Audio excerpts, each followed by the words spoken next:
Hello friends, my name is Deepak Kaldone and you are welcome to our channel Forensic Search. Friends, आज के इस video में हम इग्नू का जो असिस्टेंट रजिस्ट्रार एग्जामिनेशन है उस एग्जामिनेशन का एक इम्पॉर्टेंट टॉपिक देखेंगे एंड उस टॉपिक का नेम है दैट इज सेक्शन बी का ये टॉपिक है फाइनेंशियल एडमिनिस्ट्रेशन। तो उसमें जो formulation and execution of budget है उसके बारे में हम इस वीडियो में डिस्कस करेंगे।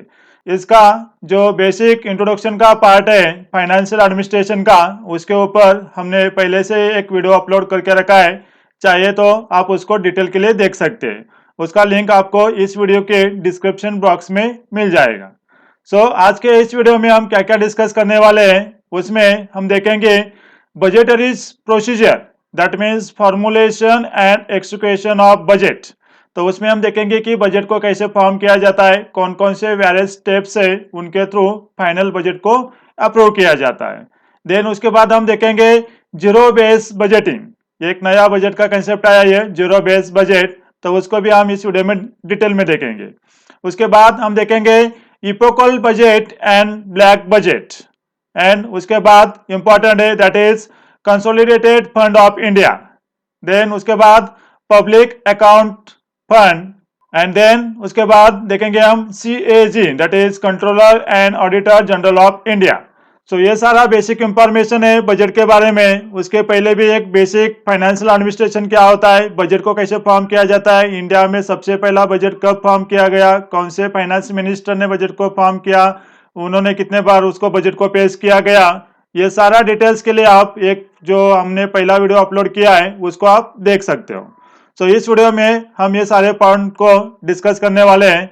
तो देखते हैं, हम वीडियो को स्टार्ट करते हैं from the first point that is budgetary procedure. तो बेसिकली जो इंडिया में इंडियन कॉन्स्टिट्यूशन है उसमें आर्टिकल 112 से लेके आर्टिकल 117 डील करता है बजट के बारे में। बेसिकली इंडियन कॉन्स्टिट्यूशन में बजट ये वर्ड कहीं पर भी यूज नहीं किया गया है, उसमें जो वर्ड यूज किया गया है उसको बोलते हैं हम एनुअल फाइनेंशियल स्टेटमेंट्स, जो कि आर्टिकल 112 में दिया गया है। तो इस बजट को कैसे फॉर्म किया जाता है, कौन कौन से स्टेप्स के थ्रू जाता है उसको पहले हम देख लेते हैं। The whole process of passing the budget is as follows. तो कौन कौन से प्रोसेसेस होते हैं उसमें फर्स्ट इंपॉर्टेंट प्रोसेस है that is creation of annual financial statements.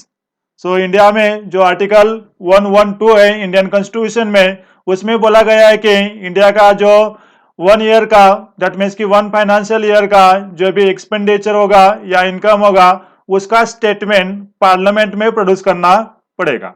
तो यह स्टेटमेंट को फाइनेंस मिनिस्टर के थ्रू पार्लियामेंट में पेश किया जाता है। तो फर्स्ट पॉइंट है इसमें creation of annual financial statements. with the help of Department of Revenue and Department of Expenditure, Budget Division, that Budget Division is working under the Department of Economic Affairs, creates annual financial statements। तो इसमें important क्या क्या है कि जो department of economic affairs होता है government of India का, तो उसमें एक बजट डिवीजन होता है। तो ये बजट डिवीजन क्या करता है, एनुअल फाइनेंशियल स्टेटमेंट को क्रिएट करता है। तो उसमें उनको कौन कौन हेल्प करता है, तो उसमें दो यहाँ पे डिपार्टमेंट वर्क करते हैं उनको। तो कौन कौन सा है, department of revenue and department of expenditure. तो पहला स्टेप हो गया creation of annual financial statements. Then second one है बजट सर्कुलेशन। बाद में बजट सर्कुलर का स्टेप आता है दैट इज सेकंड स्टेप। तो उसमें क्या किया जाता है, इन द मंथ ऑफ अगस्त और सितंबर Budget Division sends budgetary circular to various ministries। इस सर्कुलर में क्या क्या होता है, it contains 3 columns that is last year, current year and budget year। That means जो हम देखते हैं कि बजट में जो कुछ वैल्यूज लिखी जाती है उसमें बोला जाता है actual year, budget estimate and revise estimate. तो इसमें ये 3 कॉलम्स होते हैं, उस कॉलम्स में वो पर्टिकुलर मिनिस्ट्री होगी तो वो मिनिस्ट्री क्या करेगी, उस 3 कॉलम में जो भी कुछ इंफॉर्मेशन होगा उस इंफॉर्मेशन को फिलअप कर देती है। तो ये हो गया अपना second step that is budget circular. Then उसके बाद आता है third step that is pre budget discussion. तो इसमें क्या किया जाता है, before final presentation of budget in the parliament, it is discussed with economists, businessmen, labor unions, farmers, banks, etc. That means इस बजट को फाइनली जब पार्लियामेंट में पेश करेंगे, प्रेजेंट करेंगे, उसके पहले इसमें जो कुछ प्रोविजंस है उसको जो इंडिया में रिनोस्ड इकोनॉमिस्ट होते हैं, बिजनेसमैन होते हैं, लेबर यूनियंस होती है, फार्मर्स होते हैं या बैंक्स होती है, ऐसे जो कुछ गवर्नमेंटल ऑर्गेनाइजेशंस है उसके साथ इसको डिस्कस किया जाता है कि ये बजट में जो कुछ प्रावधान लिखे हैं वो उसके अकॉर्डिंग होने चाहिए या उसमें कुछ सजेशंस होगी या कुछ होगा, तो ये डिस्कस किया जाता है। उसके बाद में आता है next step, that is closure of receipt estimates. तो इसमें क्लोजर ऑफ रिसिप्ट एस्टिमेट में क्या किया जाता है, तो जो गवर्नमेंट का रिसिप्ट है तो उसको बोला जाता है revenue receipt. For example tax होगा, इंटरेस्ट होगा, डिविडेंड प्रॉफिट होगा जो कि गवर्नमेंट को मिलता है, ये सारा रेवेन्यू रिसिप्ट में नोट किया जाता है। उसके साथ साथ दूसरा एक होता है that is capital receipt, that means borrowing और द डेब्ट ऑफ गवर्नमेंट। मीन्स की गवर्नमेंट को कहाँ से आया, ये बोरोइंग से या डेब्ट से आया होगा पैसा, तो ये सारा कैपिटल रिसिप्ट में रखा जाता है। देन उसके बाद नेक्स्ट स्टेप होता है that is closure of expenditure estimates. Means की चौथे स्टेप में हमने देखा कि गवर्नमेंट का क्या है, इसमें चौथे स्टेप में रिसिप्ट, गवर्नमेंट को कहाँ कहाँ से पैसा आएगा, तो रेवेन्यू रिसिप्ट में टैक्स से पैसा आता है, इंटरेस्ट से पैसा आता है या उनका जो कुछ प्रॉफिट होगा, तो ये सारा ये रेवेन्यू रिसिप्ट में जमा किया जाता है। देन कैपिटल रिसिप्ट में जो गवर्नमेंट को डेब्ट मिलता है, बोरोइंग्स मिलती है, तो उसको कैपिटल रिसिप्ट में जमा किया जाता है। देन जो नेक्स्ट स्टेप है अपना पांचवा वाला, that is closure of expenditure estimates. That means उनका एस्टिमेट और एक्सपेंडिचर कहाँ कहाँ पे जाएगा उसका एस्टिमेशन होता है। तो इसमें भी टू टाइप्स होते हैं, that is revenue expenditure.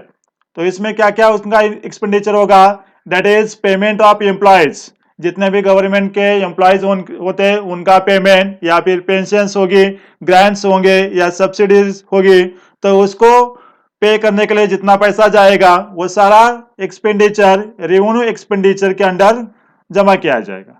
Then next one is उसमें कैपिटल एक्सपेंडिचर होता है, जो कि सपोज इंडिया में या एक पर्टिकुलर कंट्री में जो एक फाइनेंशियल ईयर होगा तो उसमें जितना इंफ्रास्ट्रक्चर इन्वेस्टमेंट किया गया होगा, गवर्नमेंट का डेब्ट होगा या परचेस ऑफ कैपिटल गुड्स होगा, उसके लिए जितना पैसा लगेगा उसको ये कैपिटल एक्सपेंडिचर के अंडर जमा किया जाता है या उनके अंडर उसको दिखाया जाता है। तो ये हो गया पांचवा step. Then next one is final annual financial statements. तो ये सारा एक्सपेंडिचर या उनका रिसिप्ट होगा, ये सारा जो फॉर्म में कॉलम्स होंगे उसमें फिलअप करके ये फाइनल एनुअल स्टेटमेंट रेडी किया जाता है। ये रेडी होने के बाद ये जो कुछ डॉक्यूमेंट्स होंगे, ये डॉक्यूमेंट्स का प्रिंट आउट निकाला जाता है, that means printing of the documents. तो ये प्रिंटिंग ऑफ द डॉक्यूमेंट को प्रिंट करके जो वेरियस मिनिस्ट्रीज होंगे या संसद में जब यह बजट सेशन चालू होता है उस टाइम पे सारे मिनिस्टर्स को यह डॉक्यूमेंट देके उसके ऊपर फिर संसद में डिस्कशन हो जाता है। सो द नेक्स्ट स्टेप है that is presentation of annual financial statements. So जैसे कि पहले बोला मैंने, according to article 112 of Indian constitution, after the speech of finance minister presented annual financial statement in parliament। जो भी बजट सेशन होता है उस बजट सेशन में फाइनेंस मिनिस्टर का स्पीच होने के बाद ये जो फाइनल एनुअल फाइनेंशियल स्टेटमेंट्स होता है उस स्टेटमेंट्स को संसद के सामने पेश किया जाता है under the article 112 of Indian constitution. फिर क्या होगा नेक्स्ट स्टेप, तो उसमें नेक्स्ट पार्लियामेंट्री डिस्कशन होगा। तो इसमें अब क्या होगा, पार्लियामेंट में जितने भी एमपीज होंगे तो वो क्या करेंगे, इस बजट के ऊपर डिस्कशन करेंगे। तो इसलिए नेक्स्ट स्टेप है अपना दैट इज पार्लियामेंट्री डिस्कशन। तो इसमें कौन कौन सा डिस्कशन किया जाता है, first one is general discussion. तो इसमें जनरल डिस्कशन किया जाता है। उसके बाद जनरल डिस्कशन होने के बाद according to article 113 demand for grants ये बिल पेश किया जाता है। डिमांड्स फॉर ग्रांट्स मींस क्या होता है, ये पास होने के बाद क्या होता है, गवर्नमेंट को कुछ जो ग्रांट चाहिए उसका वो डिमांडिंग बिल होता है। एंड ये बिल पेश होने के बाद सेकंड स्टेप आता है that is special discussion. So according to this step यहाँ पे general discussion and special discussion किया जाता है पार्लियामेंट में इस बजट के ऊपर। So the next step is, उसके बाद कट मोशन आता है, उसको बोलते हैं हम कपाती प्रस्ताव। तो उसमें क्या किया जाता है, उसके 3 सब टाइप्स हैं, दैट इज कि कट कितना कितना किया गया होगा उसके अकॉर्डिंग। तो फर्स्ट वन है डिसअप्रूवल ऑफ पॉलिसी कट। तो इसमें जो भी कुछ प्रावधान रखा होगा उसमें cutting of 1 rupees in a demand for grants, जो अभी हमने देखा आर्टिकल 113 के अकॉर्डिंग डिमांड फॉर ग्रांट्स पेश किया जाता है। तो उसमें अगर उस मनी में कुछ कटिंग करना होगा और वो कटिंग 1 रुपीज से दिखाया गया होगा तो उसको बोला जाता है डिसअप्रूवल ऑफ पॉलिसी कट। तो इसमें क्या किया जाता है कि 1 रुपीज कट करने का सुझाव दिया जाता है। तो ये हो गया पहला डिसअप्रूवल ऑफ पॉलिसी कट। उसके बाद सेकंड आता है दैट इज इकोनॉमिक कट। तो इकोनॉमिक कट में क्या किया जाता है, specific amount cutting in demand for grants. तो यहाँ पे एक स्पेसिफिक अमाउंट बोला है, कोई ऐसा फिक्स अमाउंट नहीं कि 1 रुपीज 10 रुपीज 100 रुपीज। तो एक स्पेसिफिक अमाउंट को यहाँ कट करने का सुझाव दिया जाता है। एंड उसके बाद थर्ड कट आता है that is token cut. So cutting of 100 rupees in demand for grants is known as token cut. So यह डिस्कशन होने के बाद कट मोशन आता है, तो उसमें यह 3 कट को पेश किया जाता है, that is policy cut, economic cut and token cut. और फिर इसके ऊपर डिस्कशन हो जाता है, और अगर सपोज इसमें से कोई कट एक्सेप्ट हो गया तो वो बिल वहां पे डिसअप्रूवल होता है। देन उसके बाद है next one that is approval for budget. So approval of budget में क्या इंपॉर्टेंट है, under article 114 appropriation bills is presented in the parliament. So appropriation bill क्या होता है कि आर्टिकल 114 के अकॉर्डिंग जो appropriation bill होता है, that bill the government can withdraw money from the consolidated fund of India only on approval from the parliaments. जो article 114 के अकॉर्डिंग appropriation bill संसद में पेश किया जाता है, वो बिल अगर पास हो गया तो पास होने के बाद गवर्नमेंट को जो इंडिया का कंसोलिडेटेड फंड होता है तो उसमें से अप्रूवल मिलता है, किस लिए, for withdrawing of the money. जो बजट में प्रावधान रखा होता है उस प्रावधान को फुलफिल करने के लिए एक अप्रोप्रिएशन बिल को पास किया जाता है, और उसको अप्रूवमेंट होने के बाद, उसको परमिशन मिलने के बाद government consolidated fund of India में से मनी को विड्रॉ करने का उनको अप्रूवल मिल जाता है। So this is the approval of budget process.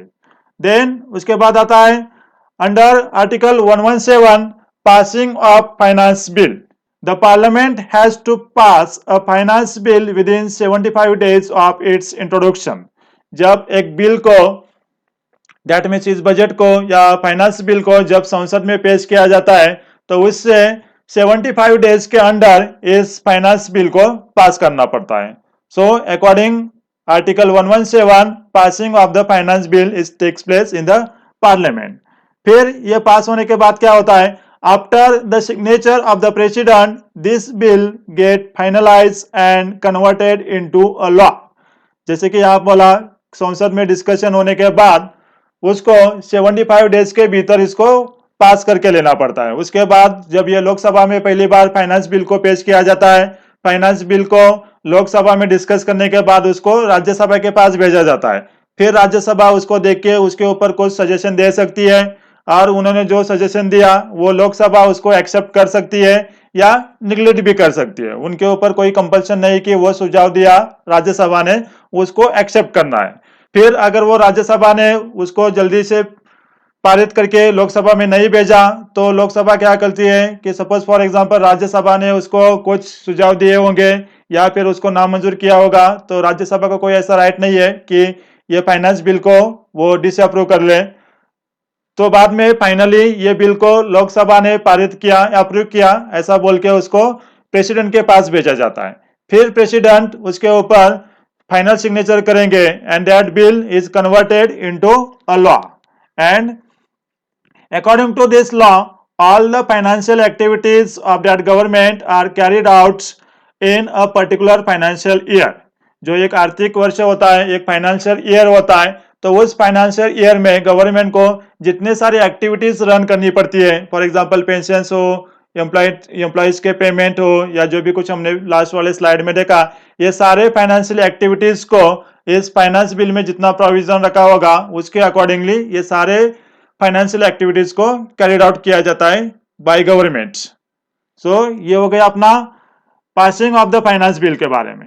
Then उसके बाद सपोज अगर गवर्नमेंट को कुछ सप्लीमेंट्री ग्रांट चाहिए या फिर एडिशनल ग्रांट चाहिए, दैट मीन्स कि बजट में जितना प्रावधान किया है उससे ज्यादा अगर गवर्नमेंट को ग्रांट चाहिए या सप्लीमेंट्री ग्रांट चाहिए तो गवर्नमेंट क्या कर सकती है, under article 115 supplementary demands for grants and additional demands for grants are also approved for supplementary amount and additional amount. That mean जितना बजट में प्रावधान है उससे ज्यादा अगर खर्चा हो गया या फिर गवर्नमेंट को एडिशनल अमाउंट चाहिए होगी या सप्लीमेंट्री अमाउंट चाहिए होगी तो according to this article, that is article 115, government क्या करेगा, supplementary demand for grants and additional demands for grants ये अप्रूव करके लेगा अंडर द आर्टिकल 115। तो ये सारा प्रोसीजर हो गया एक फाइनेंशियल बिल को पास करने का। फिर अकॉर्डिंगली जिस मिनिस्टर को जितना खर्चा उस फाइनेंस बिल में लिखा होगा या एक्सपेक्टेड होगा उतना पैसा उस मिनिस्टर को दिया जाता है। तो अकॉर्डिंगली ये प्रोसेस होता है गवर्नमेंट को पास करने का और उसको एक्सिक्यूशन करने का। सो ये हो गया फर्स्ट स्टेप। देन नेक्स्ट देखते हैं हम गवर्नमेंट बजट कंप्रोमाइज कि कौन कौन से टाइप्स होते हैं गवर्नमेंट बजट के। तो that is revenue budget and second one is capital budget. तो रेवेन्यू बजट में क्या किया जाता है पहले हम देख लेते हैं। It consist of the revenue receipt of government.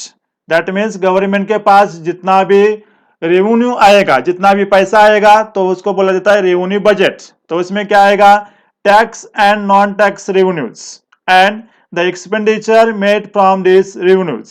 तो ये सारा आएगा रेवेन्यू बजट में। देन नेक्स्ट टाइप है दैट इज कैपिटल बजट। तो कैपिटल बजट में क्या किया जाता है, it consist of capital receipts and payments. So इसमें क्या क्या और कहां कहां से आता है ये सारा पैसा।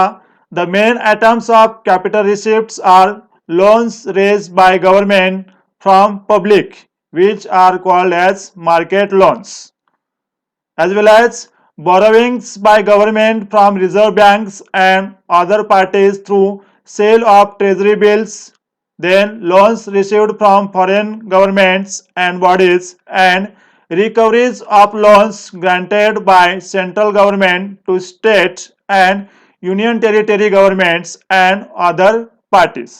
तो यहाँ से जितना पैसा आएगा ये सारा ये मेन आइटम्स हो गया फॉर कैपिटल रिसिप्ट और कैपिटल बजट के लिए। सो ये दो टाइप्स हो गए, revenue budget and capital budget.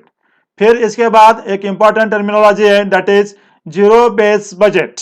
तो जीरो बेस बजट क्या होता है उसके बारे में हम यहाँ डिस्कस करेंगे। तो basically zero base budgeting is a control technique.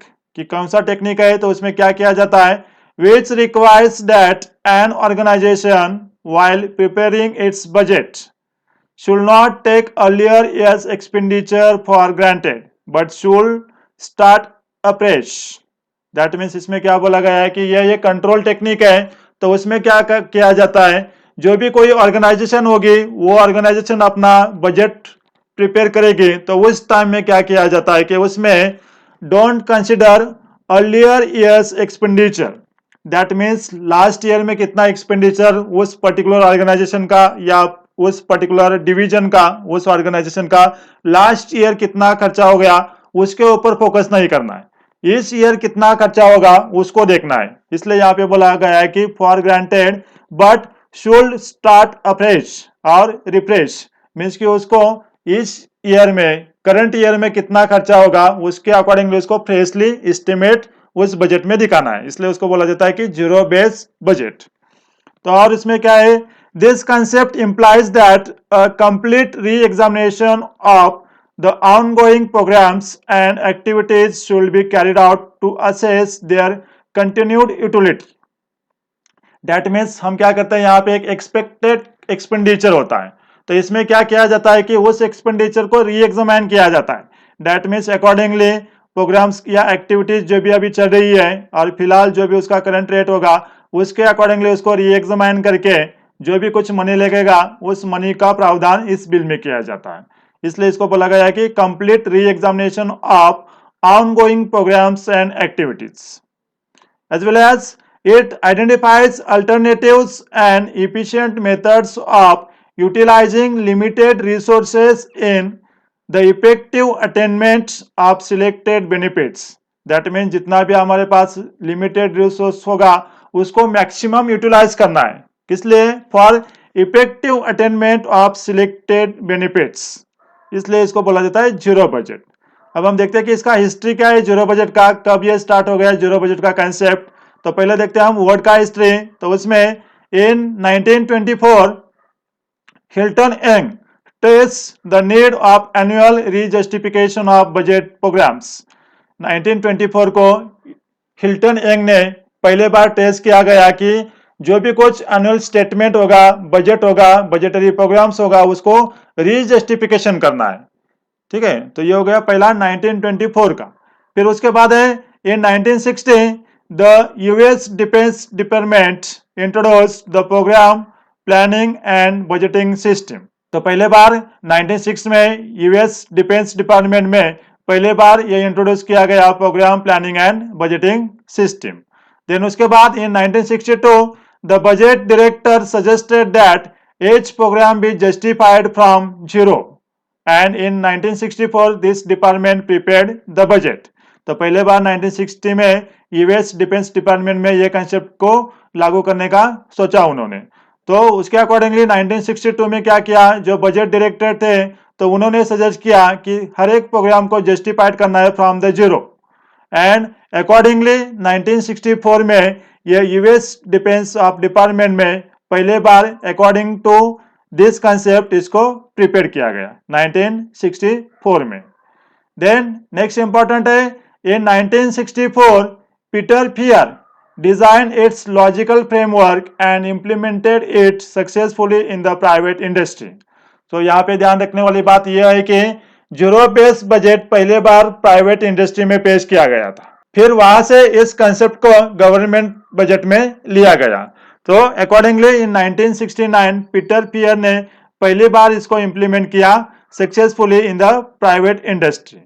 So in 1973-74 zero budget was introduced for the first time in the government system and was adopted for the formulation of the budget for the same fiscal year। तो पहली बार हमने यहाँ पे देखा कि 1969 को Peter पियर ने private industry में सक्सेसफुली जीरो बेस्ड बजट को पेश किया गया। तो इस कंसेप्ट को 1973-74 में लिया गया जो कि फिस्कल ईयर था 1973-74 का, और पहले बार गवर्नमेंट ने इस जीरो बेस्ड बजट को इंट्रोड्यूस किया।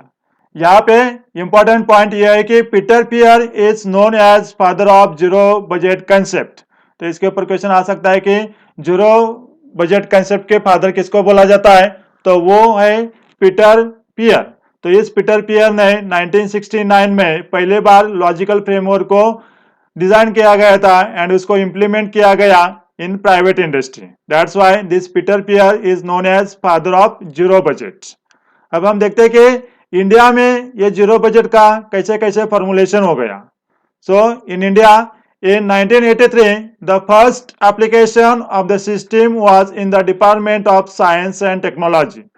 then उसके बाद in 1986 to 87 the Finance Ministry decided to introduce the system of zero based budget in all the departments of Union Government। तो पहले बार सिर्फ यहाँ पे department of science and technology में इसको इंट्रोड्यूस किया गया था।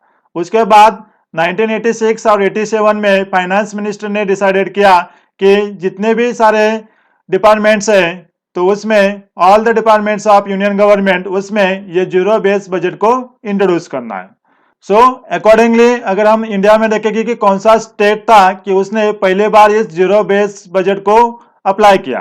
सो अकॉर्डिंग इन 1987-88 का जो फाइनेंशियल बजट था महाराष्ट्र का, so the Maharashtra is the first state which has been implementing zero based budget in 44 departments। तो महाराष्ट्र स्टेट में जो 1987 और 88 का बजट पेश किया गया था तो वो बजट जीरो बेस्ड बजट था, इसलिए Maharashtra is the first state in the country who apply or who implement this zero based budget concept. तो यहाँ पे अगर क्वेश्चन आया कि इंडिया में कौन सा स्टेट है कि उसमें पहली बार जीरो बेस बजट को लागू किया था या पेश किया गया था, तो वो उसका आंसर है महाराष्ट्र स्टेट। तो महाराष्ट्र स्टेट में 1987-88 को पहली बार जीरो बजट पेश किया गया था। सो ये हो गया जीरो बजट और zero base budget in India. अब हम नेक्स्ट देखते हैं, that is what is epochal budget and black budget. Generally ये बजट के टाइप नहीं है, लेकिन यहाँ पे एक टर्मिनोलॉजी यूज किया गया है, that is epochal budget and black budget. अब क्या है ये इकोपोल बजट, उसको पहले हम देख लेते हैं।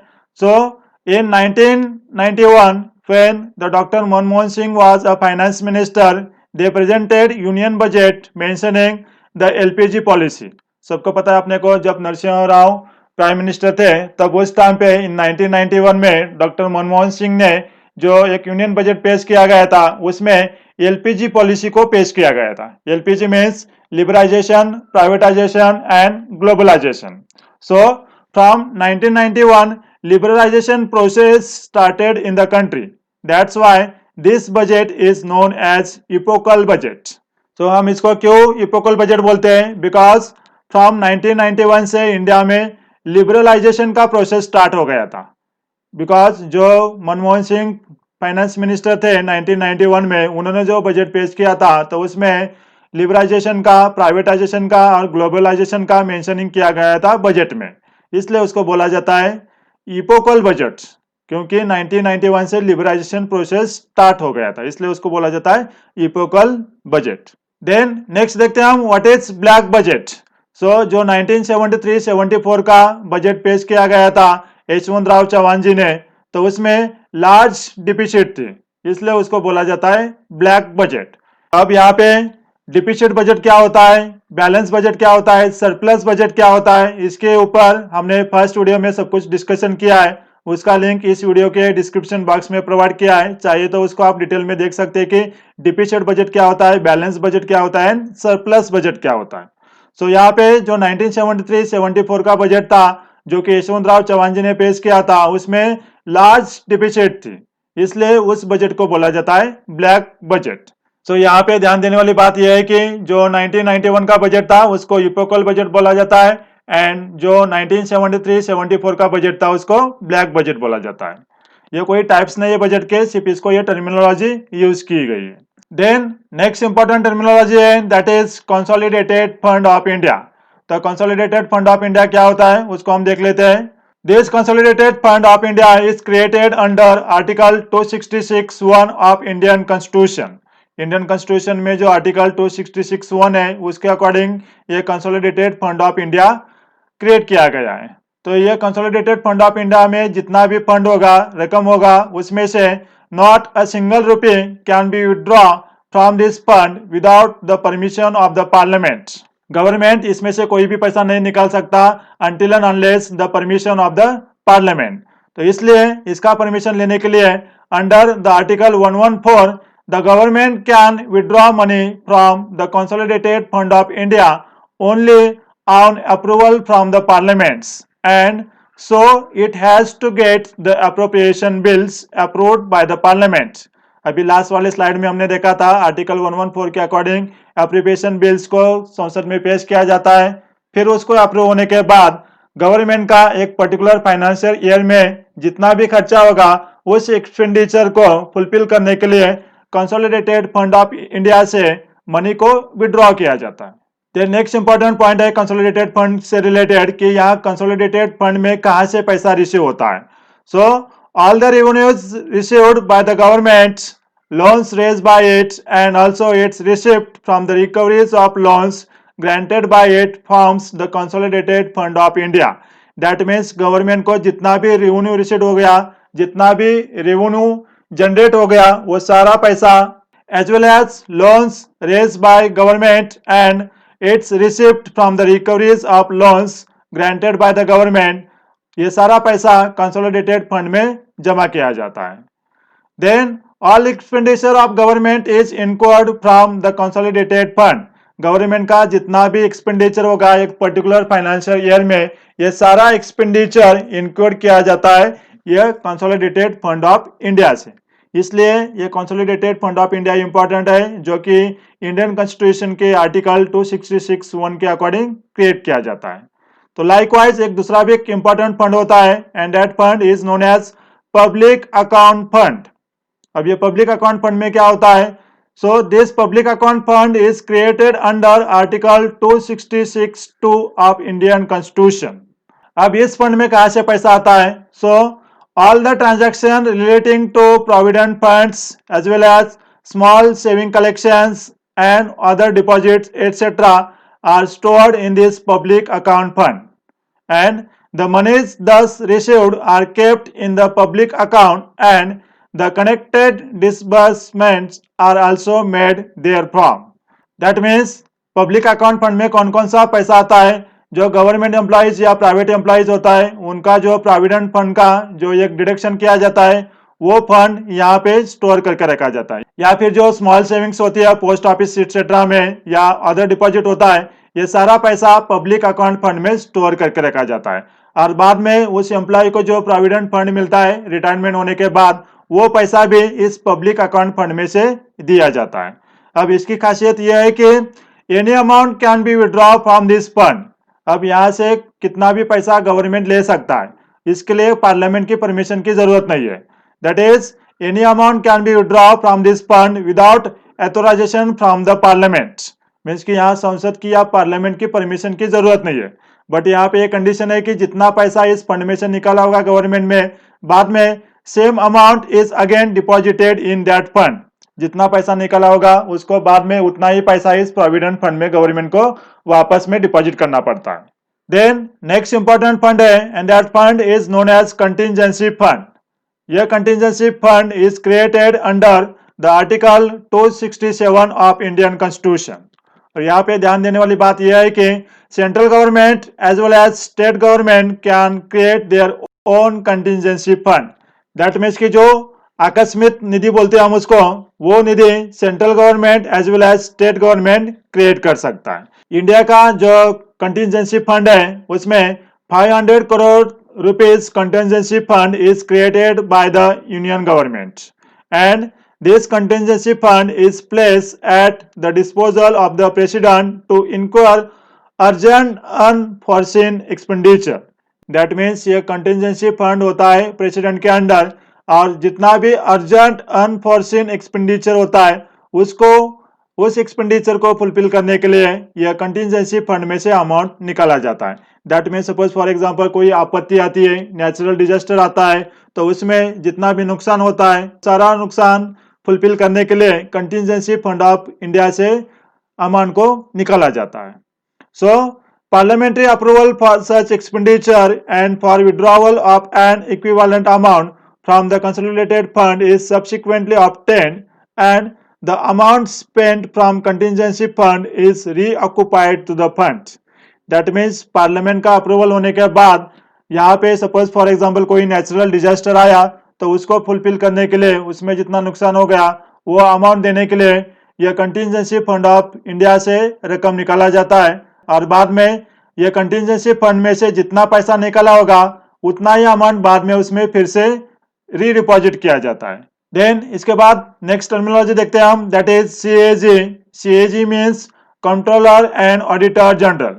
Basically this controller and auditor general is created under the article 148 of Indian constitution. CAG के लिए इंडियन कॉन्स्टिट्यूशन में आर्टिकल 148 में प्रावधान दिया गया है, उसके अकॉर्डिंगली ये सीएजी का क्रिएशन होता है। बेसिकली इनका जो अपॉइंटमेंट होता है वो अपॉइंटमेंट किया जाता है प्रेसिडेंट के थ्रू एंड कितना टेनर के लिए ये अपॉइंटमेंट किया जाता है? This appointment is for 6 years और 65 years of the age. Then important point है यहाँ पे कि what is the function of this CAG. Basically auditing of all expenses of central and state government. जैसे कि हमने देखा कि बजट में जितना भी एक्सपेंडिचर होगा या फिर मनी का जो भी प्रावधान होगा उसके अकॉर्डिंगली हर एक डिपार्टमेंट ने, उस स्टेट गवर्नमेंट ने या सेंट्रल गवर्नमेंट ने जितना भी एक्सपेंस किया होगा, जितना भी उनका एक्सपेंडिचर हुआ होगा, तो वो सारे एक्सपेंडिचर को और वो सारे एक्सपेंसेस को ऑडिटिंग किया जाता है कंट्रोलर एंड ऑडिटर जनरल के थ्रू। और फिलहाल के दैट मीन्स की प्रेजेंट सीएजी ऑफ इंडिया है जीसी मुर्मू। ये हो गया सीएजी के बारे में। उसके बाद आता है CGA, that is controller general of account. तो इनका मेन काम होता है they maintains the accounting system, that is CGA का काम होता है for maintaining the accounting system, and CAG का काम होता है that is auditing of all expenses of central and state governments. So friends, ये हो गया some basic information of this budget, then different funds of government of India and CAG. Thanks for watching our channel Forensic Search. Thank you.